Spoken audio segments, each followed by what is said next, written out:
Low price ಅಲ್ಲಿ ಒಂದು ಒಳ್ಳೆ ಮೈಲೇಜ್ ಗಾಡಿ ಹುಡುಕ್ತಿದ್ರೆ i10 ಒಂದು ಸೇಲ್ಗಿದೆ. 2009 model single owner vehicle and fresh FC insurance ಕೂಡ ರನ್ನಿಂಗ್ ಇದೆ ಅಂತ ಹೇಳ್ಬೋದು. 72,000 ಓಡಿರೋ ವೆಹಿಕಲ್ ಆಗಿರುತ್ತೆ ಅಂಡ್ ಈ ಒಂದು ಡುವಲ್ ಕೀ ಸಮೇತ ಬರುತ್ತೆ. ಅಂಡ್ ರೈಟ್ ರೌಂಡ್ ನಿಮ್ಗೆ ನೋಡೋದಾದ್ರೆ ಮ್ಯೂಸಿಕ್ ಅಲ್ಲಿ ನೋಡ್ಕೊಂಡು ಬನ್ನಿ ಯಾವ ತರ ಬರುತ್ತೆ.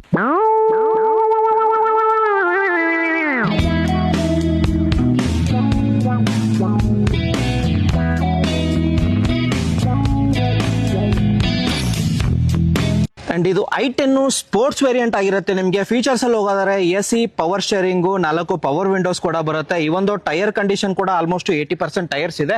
ಅಂಡ್ ಬ್ಯಾಕ್ ವೈಫರ್, ಡಿಫಾಗರ್ ಎಲ್ಲ ಬರುತ್ತೆ. ಅಂಡ್ ಟೈರ್ ಕಂಡೀಷನ್ ನಿಮಗೆ ತೋರಿಸ್ತಿದ್ದೀನಿ. ಅಂಡ್ ಇಂಟೀರಿಯರ್ ನಿಮಗೆ ಮ್ಯೂಸಿಕ್ ಅಲ್ಲಿ ತೋರಿಸಿದ್ದೀನಿ ಯಾವ ತರ ಬರುತ್ತೆ. ಈ ವೆಹಿಕಲ್ ಪ್ರೈಸ್ ಅಂತ ಹೋಗೋದಾದ್ರೆ 1,85,000 ಸ್ಲೈಟ್ಲಿ ನೆಗೋಷಿಯಬಲ್ ಕೂಡ ಆಗುತ್ತೆ. ಅಂಡ್ ಇದೇ ಗಾಡಿಗೆ ಮಾರ್ಕೆಟ್ ಅಲ್ಲಿ ನಿಮಗೆ 2,15,000 ಸೇಲ್ ಮಾಡ್ತಿದ್ರೆ ಸಿಂಗಲ್ ಓನರ್ ವೆಹಿಕಲ್ ಆಗಿರೋದ್ರಿಂದ ತುಂಬಾ ಡಿಮಾಂಡ್ ಇದೆ ಗಾಡಿಗೆ. ಒಂದ್ಸರ್ತಿ ವಿಸಿಟ್ ಆಗಿ ಕೆಳಗಡೆ ಕೊಟ್ಟ ನಂಬರ್ಗೆ ನೀವು ಕಾಲ್ ಮಾಡಬಹುದು.